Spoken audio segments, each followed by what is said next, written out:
Greetings, Culturians, and welcome back to the channel. Today, we have to talk about, well, a potential financial failure, a complete flop, and the worst thing that could possibly happen to DC. And of course, it's called Supergirl. So, let's jump into it. Here we go.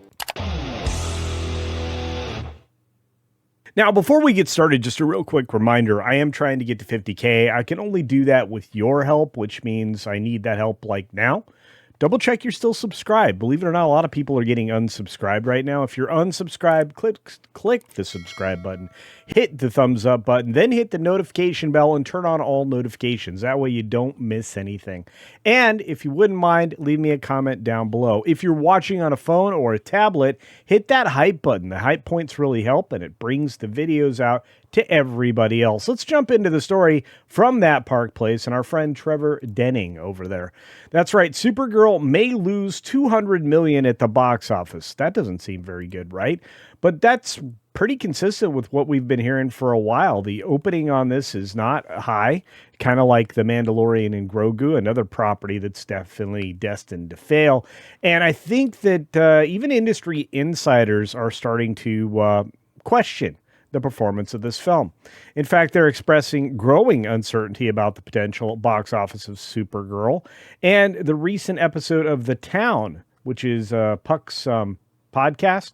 Yeah, Matt Belloni says, along with industry analyst Scott Mendelson, assigned confidence scores of 1 to 13 to a slate of 13 anticipated summer movies. When the conversation turned to Supergirl, Belloni got straight to the point. Supergirl, June 26th. I have this as a 2. I am not confident. I think that's still too high, but there's definitely failures out there, one of them being Animal Farm. We're going to have a video on that soon enough if it's not already up there. Anyway, let's get to it, though. Moving forward, major summer releases. The next chapter in the cinematic universe for DC, it's an observation that's definitely raising some red flags. Matt Belloni is somebody who seems to know his way around Hollywood, been there for a while, been writing about it for a while, and early footage of the film draws a lot of concern. Belloni says that he's basing his score on more than just the trailers and marketing materials available to the general public. The journalist also saw additional Supergirl footage at CinemaCon, along with many others that we know. And the industry trade show is a place where they usually are trying to show your best foot, put your best foot forward. Everybody that I've heard from on this says it doesn't look good. And I was open to it, Belloni said, adding that he enjoyed last summer's Superman, noting that its box office return, it's got $618 million worldwide and opened at $125. But the footage they showed at CinemaCon, not great. Seems like lesser and kind of a, IP milking. So I am dropping this to a 2. Dropping this to a 2. That's a complete lack of confidence in something that's going to be somewhere between 1 and 13 of the films we get this summer, at least as far as tentpoles or notables. I mean, we're going to get more movies than that, but not ones that people are likely to go and see. And the only good thing that I've seen so far is Momoa as Lobo, and even then, I don't think that can save this particular film. Framing a new sequel in a freshly rebooted cinematic universe as a hollow attempt to extract more value from an existing property is likely not the impression DC Studios wants to give heading into release. Mendelson echoed Belloni's concern, saying it's not much more than confident. It's a 5. I was not thrilled about the footage at CinemaCon. Though he did go into specifics, Mendelson suggested the underlying issue lies in the way the story is being told more than in how it looks. The production values were there.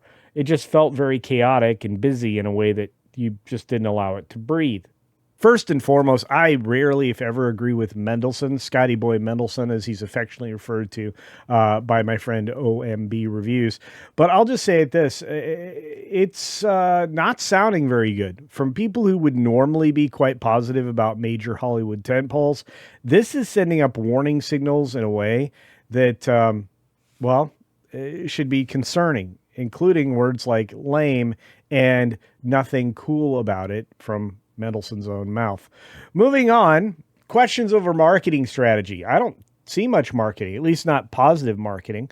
The conversation turned to how Supergirl might be marketed, and there going to sell us as, a female-driven superhero meets John Wick, which is with the dog that everybody loves. I'm not sure everybody loves it. Crypto was more of a distraction and annoyance, and in this film, it looks like it's going to stand out in that way. And if it's rescuing Crypto or avenging Crypto, in either sense, this is not something that's going to resonate with audiences, not even the girly ones that they're looking for with the girl power message. Last year's Ballerina, for example, was a female-driven John Wick spinoff, and even with extensive reshoots to add Keanu Reeves, the film significantly underperformed at the box office. And I think largely a lot of that was because of the way the marketing was originally done versus what they had to turn it into.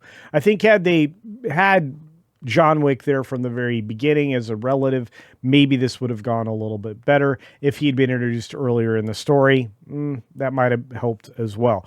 Different issues with the same kind of path. The girl power thing just doesn't sell to the mainstream audience the way that, a John Wick movie might. If Supergirl follows a familiar path, its theatrical returns may face the same challenges. Whether the film ultimately turns a profit or simply breaks even will depend on how much Warner Brothers has invested in it. Well, it's been suggested that even despite James Gunn's protestations that the budget was in line with normal tentpoles, that Scott Gillespie kept the costs down, and that this film didn't cost as much as other tentpoles in this genre.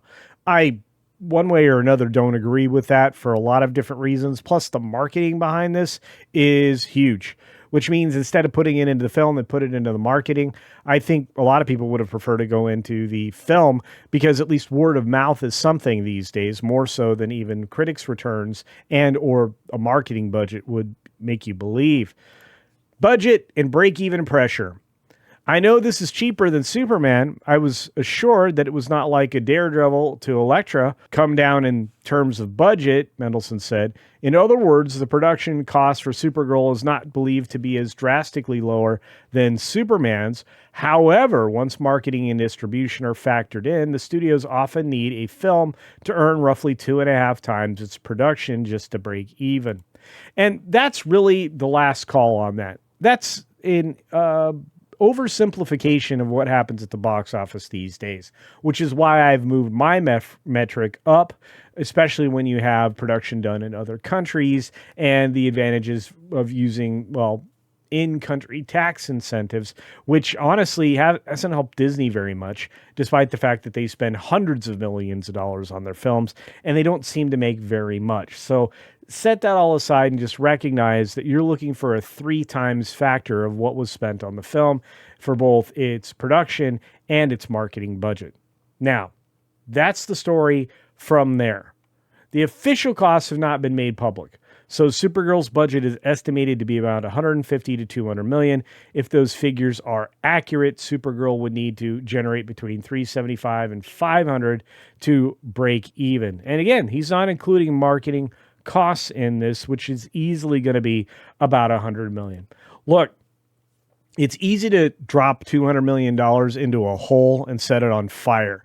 And I believe with this film, that's exactly what DC has done. James Gunn has proven to be less of the leader that we were looking for and more of a leader that we already had.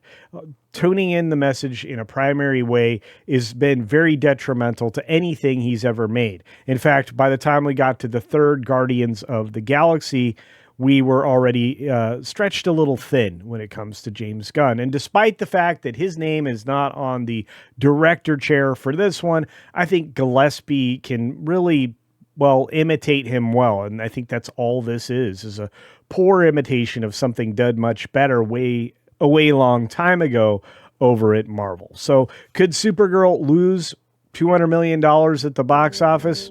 Maybe. I don't think this is going to open in as big a way as they need. Even if they open to 160 million globally, this thing won't turn the corner and be profitable at all. And you can take that to the bank as far as I'm concerned. And if I'm wrong, I want you to comment in the comment section down below. In fact, if you think I'm wrong now, let me know. Let me know what you think this thing will perform like. I want to know. I want to know what you're looking forward to about it. I want to know if you're even going to bother to go see it. Are you going to skip it? I mean, a lot of people are telling me they're not going, but I have to because I see movies, so you don't have to. And on this one, I don't even want to. with that said, let's get out of here. Be sure to take care of yourself, take care of others, and until next time, see ya. Just hopefully only once, Supergirl.